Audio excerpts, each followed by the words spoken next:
Hey, salut Sophie, ça va? Tu vas te présenter aux élections du CSE? Avec Véro, on t'y verrait bien, nous. Mais en fait, c'est quoi le CSE? La compagnie des saltimbanques émotifs? Le comité de soutien aux endives? Quoi?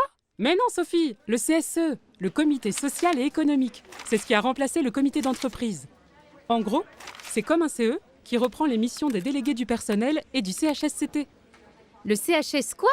Le club des haltérophiles sans culottes de Transylvanie? Le CHSCT, Sophie, le comité d'hygiène, de sécurité et des conditions de travail. Tu sais, les collègues qui avaient aidé Paul quand il a eu son accident au boulot. Ah oui, on en parle plus tard, ok? Ça m'intéresse. Et les sièges cassés? J'en parle avec mon mon CSE?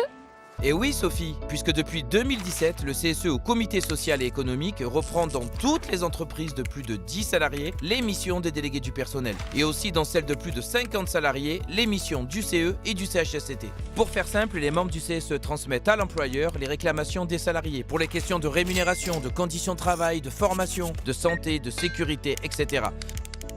Le CSE fait aussi des propositions pour améliorer la vie des salariés, mais d'abord il s'assure que toutes les obligations légales sont respectées.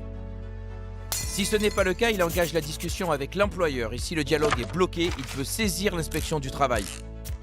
Et puis le CSE, ce sont aussi les activités sociales et culturelles. Vous savez, les chèques cadeaux, les subventions sur les voyages ou votre club de sport.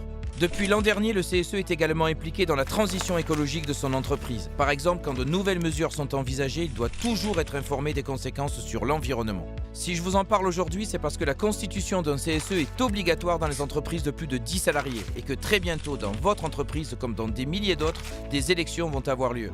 Alors oui, les options sont nombreuses, certains syndicats sont plus connus que d'autres, mais là où certains s'illustrent par leur opposition systématique, nous, à la CFTC, on privilégie le dialogue en fondant notre action sur des valeurs, la solidarité, la liberté et la justice sociale. Depuis plus d'un siècle, nous sommes un partenaire social de poids puisque nous faisons partie des 5 organisations syndicales représentatives au niveau national, ce qui amène ces élus à être régulièrement consultés par les gouvernements. Notre voix compte et notre voix, c'est la vôtre. Dans un monde où les clivages s'accentuent, nous croyons plus que jamais à l'importance du dialogue. Le dialogue entre les salariés et les patrons, entre les syndicats et les entreprises. Nous sommes convaincus qu'il est possible de satisfaire les uns sans négliger les autres. L'entreprise est une aventure collective dans laquelle chacun doit avoir sa place et pouvoir s'épanouir. Pour faire de l'entreprise un espace où l'humain trouve toute sa place, nous sommes toujours constructifs et à la recherche de solutions nouvelles.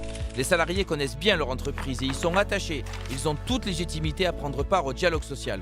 Un temps de débat entre salariés et représentants du personnel doit être instauré en amont des négociations avec l'employeur. Elles répondront ainsi aux préoccupations réelles des salariés.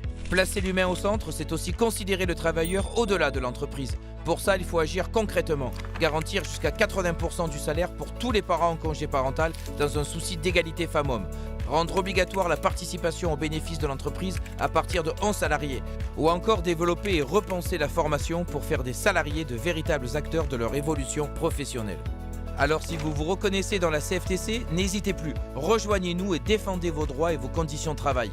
Que vous soyez ouvrier, employé, agent de maîtrise ou cadre, absolument tout le monde peut se présenter aux élections du CSE à condition d'avoir plus de 18 ans et au moins 1 an d'ancienneté dans l'entreprise. Vous n'y connaissez pas grand-chose? Ce n'est pas grave, venez simplement avec votre désir de porter la voix de vos collègues et d'être encore davantage acteur au sein de votre entreprise.